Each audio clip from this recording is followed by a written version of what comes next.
सर्वेभ्यो नमो नमः। Online tuition पर आपका स्वागत है और वीडियो अच्छा लगे तो आप चैनल को सब्सक्राइब कर सकते हैं। आज का विषय है previous year question paper Sanskrit का।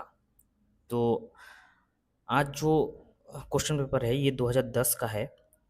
2010 जून माह का है और इसमें 50 क्वेश्चन हैं और उन्हीं क्वेश्चनों को हम करने वाले हैं। इसका करने का इस क्वेश्चन आंसर सॉल्व करने का उद्देश्य यही है कि हमको पता है कि संस्कृत में 100 क्वेश्चन पूछे जाते हैं और 100 में से 60 क्वेश्चन लगभग 60 क्वेश्चन ऐसे होते हैं जो हुबहू पिछले ईयर के क्वेश्चन पेपर से पूछे जाते हैं। तो इसीलिए ये क्वेश्चन आंसर सीरीज शुरू किया गया है। 2010 से लेकर के 11-12 ऐसे करके 2025 तक जितने भी क्वेश्चन पेपर आज तक हो गया है सभी क्वेश्चनों को क्रम से सॉल्व करते जाएंगे। तो आप मेरे इस सीरीज में बने रहिए। चलिए शुरू करते हैं। तो पहला क्वेश्चन है दशतई शब्देन विधीयते। दशतई शब्देन विधीयते आंसर क्या होगा? तो इसका आंसर हो जाएगा सी, ऋग्वेद। ऋग्वेद को दशतई क्यों बोलते हैं? क्योंकि 10 मंडल है ऋग्वेद में, इसीलिए इसको दशतई। आप नाम में भी देख रहे हो 10 लिखा हुआ है, तो मतलब है कि 10 मंडल होने की वजह से। और इसके अतिरिक्त भी इसमें 85 अनुभाग है और 1028 सूक्त हैं। फिर दूसरा क्वेश्चन है कि का अंतरिक्ष देवता इनमें से कौन है? तो अंतरिक्ष देवता हो जाएगा बी, इंद्र। इंद्र हो जाएगा अंतरिक्ष देवता। देखिए निरुक्त में 3 प्रकार के देवताओं का वर्णन किया गया है। उनमें से सबसे पहला है पृथ्वी स्थानीय। पृथ्वी स्थानीय मतलब जिसमें ये जो पूरा पृथ्वी है तो यहाँ पे हम रहते हैं, तो ये हुआ पृथ्वी स्थानीय। और इसके ठीक ऊपर आता है अंतरिक्ष स्थानीय, जो हवा में फ्लाइट जहाँ चलती है तो उसको बोलते हैं अंतरिक्ष स्थानीय। और उससे भी एकदम सबसे ऊपर जहाँ पे सूर्य देवता है उसको बोलते हैं द्यू स्थानीय। तो ध्यान रखिएगा कि पृथ्वी स्थानीय और अंतरिक्ष स्थानीय इसमें केवल 3 ही देवता हैं। जैसे पृथ्वी का है पृथ्वी, सोम, अग्नि, ये 3 के अतिरिक्त और कोई सा भी देवता पृथ्वी का नहीं है। और अंतरिक्ष स्थानीय भी 3 ही देवता है, इंद्र, रुद्र और मरुत मतलब वायु। ये 3 ही अंतरिक्ष स्थानीय देवता है, इसके अतिरिक्त एक भी देवता नहीं है। लेकिन और बाकी जितने भी देवताएं हैं इन 3 और 3 को छोड़ के सारे के सारे द्यू स्थान के अंतर्गत आता है। जैसे उषा ले लो, वरुण, मित्र, पूषा, विष्णु, सारे के सारे। तो आपको केवल इस इस वाले 3 को और इस वाले 3 को याद रखना है। इसके आगे है ईशु उपनिषद केन सह संबद्धा वर्तते। तो सबको पता है यजुर्वेदेन सह। और इस यजुर्वेद ईशावास्य उपनिषद में 40 मतलब ये शुक्ल यजुर्वेद के माध्यम संहिता का 40वां अध्याय है और इसमें 18 मंत्र हैं। और इसका प्रथम मंत्र जो है ईशावास्यमेदं सर्वम यत्किंच जगत्याम जगत तेन त्यक्तेन भुंजीता मागधा कस्य स्वित् धनम। तो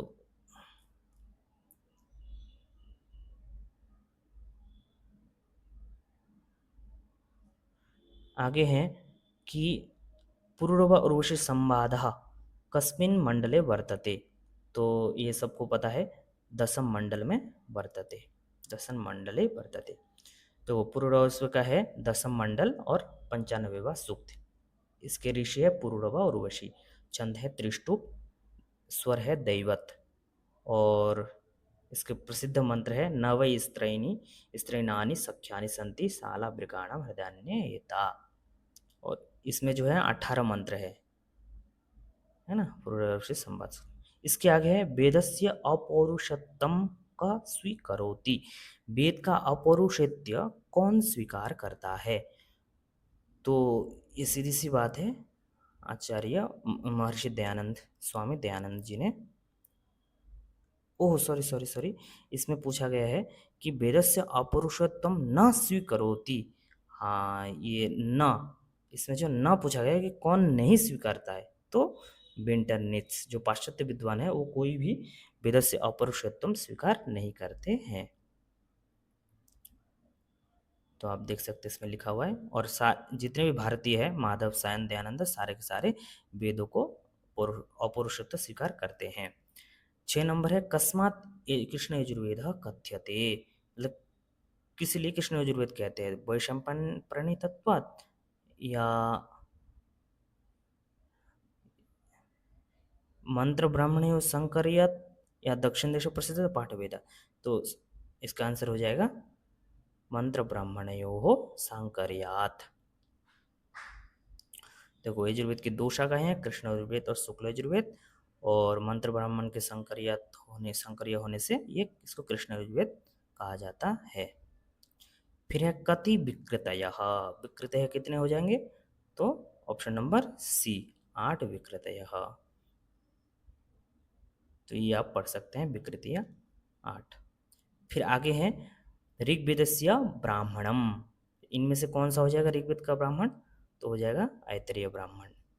तो और ऋग्वेद का दूसरा ब्राह्मण कौन सा है? कमेंट बॉक्स में बताइए। देखो ऋग्वेद का ऐतरेय ब्राह्मण, इसके रचयिता महिदास ऐतरेय, और इसमें जो है कुल 40 अध्याय है, और इसमें मुख्य रूप से सोमयाग का वर्णन है। फिर है कल्पसूत्र। कह कल्पसूत्र विषय। इनमें से कौन सा हो जाएगा कल्पसूत्र का विषय?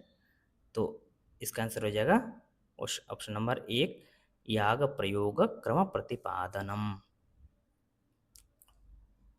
तो कल्पसूत्र आप सबको पता ही है। कल्पसूत्र के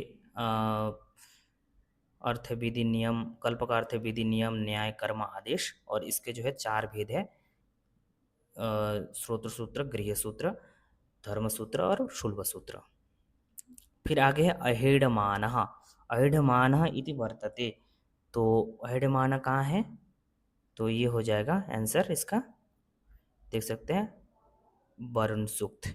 ये अहेडमान वरुण का एक विशेषण है, और वरुण जो द्विस्थानीय है, और इसमें 12 सूक्तों में इसकी स्तुति की गई है। और कुछ वरुण के अन्य विशेषण हैं असुर, मायावी, क्षत्रिय आदि।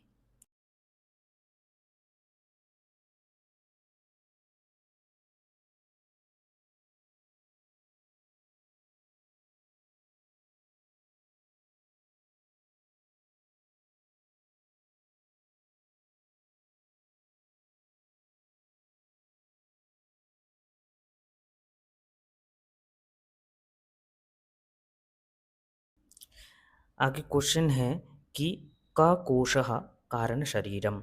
तो इसका आंसर हो जाएगा कि आनंदमय कोशः, ये हो जाएगा इसका आंसर।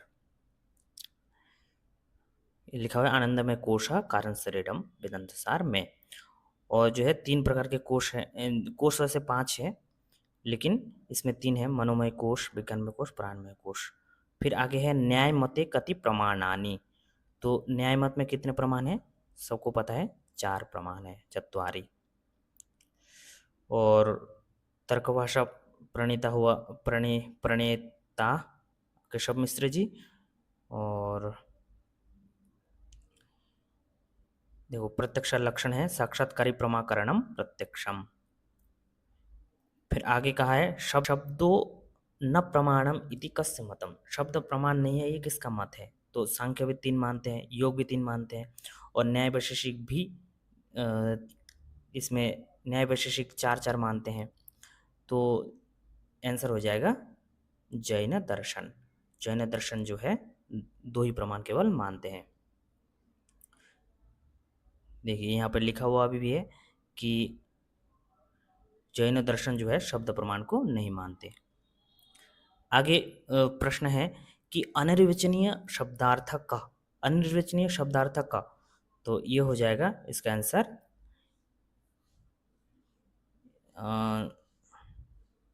सद्भिन्नत्वम असद्भिन्नत्वम सदसद भिन्नत्वम। तो सदसद भिन्नत्यम आंसर हो जाएगा सी।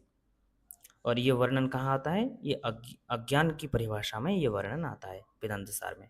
फिर आगे क्वेश्चन है वेदांत मते लिंग शरीर घटकाः कति। तो इसका आंसर हो जाएगा सप्तदश। देखो 17 अवयव है जो निम्न है, 5 ज्ञानेन्द्रिय, 5 कर्मेंद्रिय, 5 वायु, 15 हो गए, बुद्धि और मन 17। फिर आगे है ज्ञानेन्द्रियाणाम कस्मात् भूतांशात् उत्पत्ति ही। तो किससे उत्पत्ति हुई है? तो ज्ञानेन्द्रिय है। तो हम सबको पता है कि ज्ञानेन्द्रिय जो है वो सात्विक से ही उत्पत्ति हो सकती है ना। तो बी हो जाएगा कि सात्विकात्। फिर आगे है सत्कार्यवाद साधकाः कति हेतवः, कितने हेतु है। तो सत्कार्यवाद के साधक के हेतु है, आंसर हो जाएगा पंच। ये सांख्य दर्शन में, सांख्य कारिका में इसका वर्णन आता है। देख लीजिए 5 हेतु साधक और ये पूरा कारिका। फिर आगे क्वेश्चन है शब्द कस्य विशेष गुण, शब्द किसका विशेष गुण है। तो आंसर हो जाएगा आकाशस्य। देखो सप्त पदार्थ मतलब तर्क संग्रह में 7 पदार्थ है और 9 द्रव्य है, और 9 जो द्रव्य नामक पदार्थ है 9 द्रव्य, और उन 9 द्रव्य में से आकाश भी एक है और जिसका गुण शब्द है। फिर है संस्कार कस्मिन् पदार्थे अंतर्भवति। अब बताइए संस्कार कस्मिन् पदार्थे अंतर्भवति।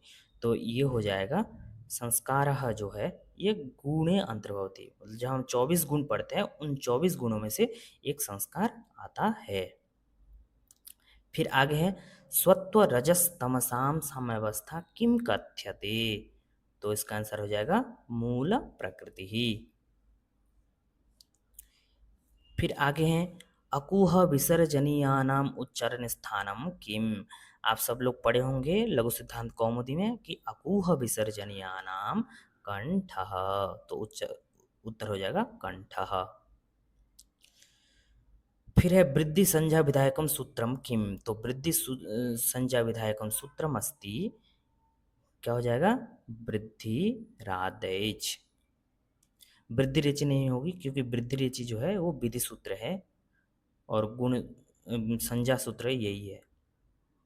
फिर आगे है दंपति, अस्मिन पदे समास विग्रह भवति। दंपति मतलब हुआ कि पति पत्नी, तो पिता पुत्र तो नहीं होगा, पिता भ्राता भी नहीं, पिता भ्राता भी नहीं होगा, तो क्या हो जाएगा जाया पतिश्च। पिता पति भी नहीं होगा तो क्या होगा, क्योंकि पति पत्नी होता है ना दंपति मतलब, तो जाया पतिश्च। ऑप्शन नंबर डी हो जाएगा इसका आंसर। देखो यहाँ लिखा हुआ भी है कि जाया शब्द से जम भाव दम भावश्च वा निपात्यते।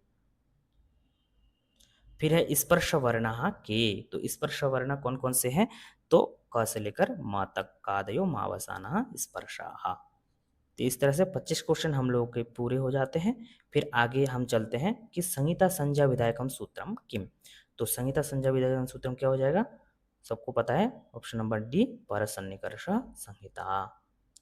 फिर आगे है कथकथवतु डैश, क्या हो जाएगा, तो कथकथवतु निष्ठा। ये सब जो है संज्ञा सूत्र है और इन्हीं में से पूछा गया है। फिर है भी धातु प्रयोगे भय हेतु का विभक्ति ही। तो कौन सी विभक्ति हो जाएगी, तो भित्रार्थनम भय हेतु अपादाने पंचमी। तो इसमें जो है पंचमी विभक्ति हो जाती है। देखो चोरात त्रायते, चोरात बिभेति, तो चोरात पंचमी विभक्ति लग रही है। फिर आगे देखिए पुष्पेभ्य स्पृहयति इत्यत्र चतुर्थी विधायकम सूत्रम किम। तो पुष्पेभ्य स्पृहयति, देखो स्पृह धातु का प्रयोग होने से चतुर्थी हुई है, तो कौन सा सूत्र हो जाएगा, एक ही सूत्र है देखो, स्पृहे रीप्सितः स्पृह, इसमें स्प्रिय धातु का प्रयोग है और स्पृहयति इस ऊपर प्रयोग हुआ है, तो इसलिए यही होना है स्पृहे रीप्सितः। देखो पुष्पेभ्य स्पृहयति स्पृहे रीप्सितः सूत्र से चतुर्थी विभक्ति। फिर आगे है समीचीनाम तालिकाम चिनुता। तो क्या हो जाएगा, सुवर्णम का क्या हो जाएगा, सवर्णम का, तो सवर्णम का तुल्य से प्रयत्नम सवर्णम। उदात्त का क्या हो जाएगा, उच्चैर उदात्त।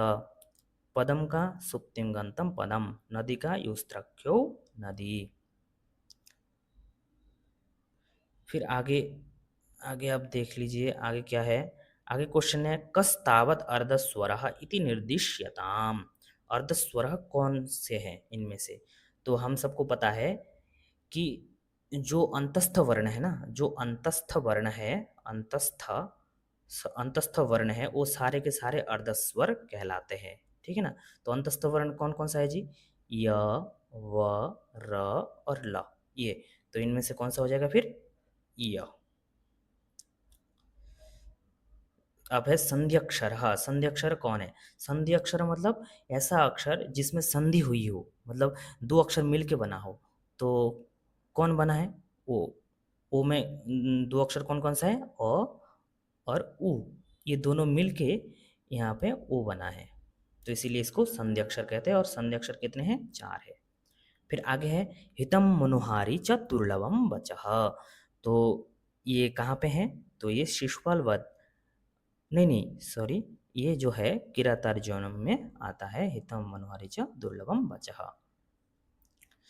राम उत्तर रामचरिते अंगिरस का, उत्तर रामचरित में अंगिरस कौन से हैं? तो उत्तर रामचरित में अंगिरस है करुण। और इसके अतिरिक्त भी जो उत्तर रामचरित में 7 अंक है। और कस्तावत पदस्य मुख्यार्थ, मुख्यार्थ पद का मुख्यार्थ कौन सा है? तो मुख्यार्थ हो जाएगा आपका ऑप्शन नंबर सी, वाच्यार्थ। वाच्यार्थ को ही मुख्यार्थ कहते हैं। हम सबको पता है कि शब्द की 3 शक्तियां हैं, अभिधा, लक्षणा, व्यंजना। और अभिधा ही वाच्यार्थ होता है। फिर है नाटके इतिवृत्तम किम। तो नाटके इतिवृत्तम किम, तो इसका आंसर हो जाएगा कि प्रसिद्धम। आप उसके उसमें भी आप देख सकते हैं, नाटके इतिवृत्तम प्रसिद्धम और ख्याति इतिवृत्तम, ऐसे करके इसकी परिभाषा भी आती है। फिर है कि कस्य रूपकेषु प्रस्तावना स्थापना इत्युच्यते। किसके रूपकों में प्रस्तावना को स्थापना के रूप में कहा जाता है? तो ये भी वेरी वेरी इंपॉर्टेंट क्वेश्चन है। तो ये इसका आंसर हो जाएगा भास, भासस्य। भासस्य रूपकेषु प्रस्तावना स्थापना इति उच्यते। भास के कितने नाटक है? 18 नाटक है। फिर है कि आगे है कस्मिन् सन्ति त्रयो गुणाः। तो हम सबको पता है कि उपमा कालिदासस्य भारवेरर्थगौरवं, दण्डिनः पदलालित्यं माघे सन्ति त्रयो गुणाः। तो आंसर हो जाएगा माघ। फिर आगे है भागवत गीता महाभारतस्य कस्मिन् पर्वणि दृश्यते। तो भागवत गीता जो है महाभारत के भीष्म पर्व में प्राप्त होता है। देखो, भीष्म पर्व से उद्धृत है और गीता में 500 सर्ग है और 700 श्लोक है। महाभारत में 18 पर्व है ना। उसमें से पहला पर्व आदि पर्व, अंतिम पर्व स्वर्गारोहण पर्व। स्थाई भावा कति, तो स्थाई भावा हो जाएगा अष्ट, अष्ट स्थाई भावा। और याद रखिएगा, ये मम्मट ने जो है 8 स्थाई भाव माना है, लेकिन आचार्य विश्वनाथ जो है वो स्थाई भाव की संख्या 9 स्वीकार की है ना। फिर है रत्नावली कस्मिन काव्य प्रभेदे अंतर्भवती। तो इसका आंसर हो जाएगा, बताइए, नाटिकायाम। तो रत्नावली नाटिका में 4 अंक है और इसमें स्त्री पात्रों का बाहुल्य है और इसमें वृत्ति है, कैशिकी वृत्ति का प्रयोग किया गया है। फिर अविधा पुच्छ भूता का, अविधा पुच्छ भूता का, तो इसका आंसर हो जाएगा लक्षणा। तो अविधा पुच्छ भूता लक्षणा, मतलब पुच्छ मतलब है कि पूंछ, पीछे वाला। तो मतलब अविधा के बाद क्या आता है? लक्षण ही आता है। भाने नायक कहा, तो भाने नायक कहा, इसका आंसर क्या हो जाएगा? ऑप्शन नंबर सी, बीटः। ये भाण में जो है 1 अंक होता है, तो ये एकांकी भी कहते हैं इसको, भाण को, है ना। फिर शांतरस से स्थायी भाव क्या हो जाएगा? शांतरस का स्थायी भाव हो जाएगा निर्वेदः।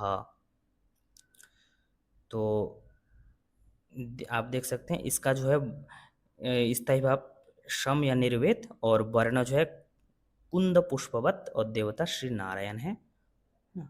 फिर रस प्रस्थानस्य प्रवर्तक कहा, बताइए रस प्रस्थान का प्रवर्तक कौन है? तो इसका आंसर हो जाएगा आचार्य भरत, भरत मुनि के द्वारा प्रणीत था।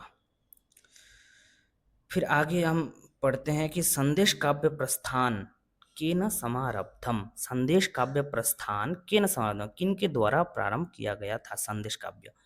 तो इसमें से कौन सा आंसर हो जाएगा? कालिदास, महाकवि कालिदास। अब हम पढ़ते हैं कि क्योंकि महाकवि कालिदास की जो प्रसिद्ध रचना मेघदूत है, तो उसमें मेघ द्वारा अपनी प्रियतमा को संदेश भेजकर अपना शुभारंभ किया था। तो सबसे पहले जो है संस्कृत वाङ्मय में मेघ द्वारा अपना संदेश भेजने का कार्य जो है मेघदूतम रचना के द्वारा महाकवि कालिदास ने ही पहले किया था। फिर नाटक के अर्थ प्रकृतय कति, तो नाटक में कितने अर्थ प्रकृतय है? तो इसका आंसर हो जाएगा 5। कौन कौन से? बीज बिंदु पताकाख्य प्रकरी कार्य लक्षणाः अर्थ प्रकृतयः पंच ता एताः परिकीर्तिताः। फिर आगे क्वेश्चन है स्वप्न वासव दत्ते कति अंकाः सन्ति, तो स्वप्न वासव में कितने अंक है बताइए? तो इसका आंसर हो जाएगा कि 6 अंक है स्वप्न वासव दत्त में। और श्लोक की संख्या 57 है और 13 नाटक प्राप्त होते हैं भास द्वारा भास के। फिर है का कृति भास विरचिता नास्ति, वेरी वेरी इंपॉर्टेंट है क्योंकि हमको पता है कि भास के 13 नाटक है, लेकिन अब इसमें पूछा गया कि नास्ति मतलब कौन सी रचना नहीं है, तो हमको बताना है। तो इसमें से आप देख सकते हैं वासव दत्ता नहीं है, तो वासव दत्ता किसके हैं? ये जो है सुबंधु के है। फिर आगे है ये अंतिम प्रश्न है, इसमें पूछा गया है कि अधस्तन युग्मानाम समीचीनम तालिकाम चिनुत, समीचीनम तालिका बनानी है, तो नागानंदम किसके हो जाएंगे? तो नागानंदम हो जाएगा आपका श्रीहर्ष, जयदेव, बाणभट्ट, विष्णु शर्मा। ये तो सबसे पहले पंचतंत्र है, पंचतंत्र को लेते हैं विष्णु शर्मा, गीत गोविंद है जयदेव, हर्षचरितम है बाणभट्ट, नागानंद हो जाएगा। हाँ, श्री हर्ष इसमें गलत है, मतलब श्री नहीं होगा, केवल हर्ष हो जाएगा, है ना। तो इस तरह से 50 क्वेश्चन आपके पूरे हो जाते हैं। तो सीरीज में बने रहने के लिए आपका बहुत बहुत धन्यवाद, और इसी तरह से आप बने रहिए, आपका निश्चित ही ज्ञानवर्धन होगा और आपको 60+ क्वेश्चन जो है आप आसानी से कर भी सकते हैं। धन्यवाद। तो न प्रमाणम इति कस्य मतम, तो शब्द प्रमाण नहीं है, ये किसका मत है? तो ये मत हो जाएगा, देखो सांख्य तो 3 मानते हैं, तो ये हो नहीं से रहा, योग भी 3 मानते हैं, ये भी नहीं होगा,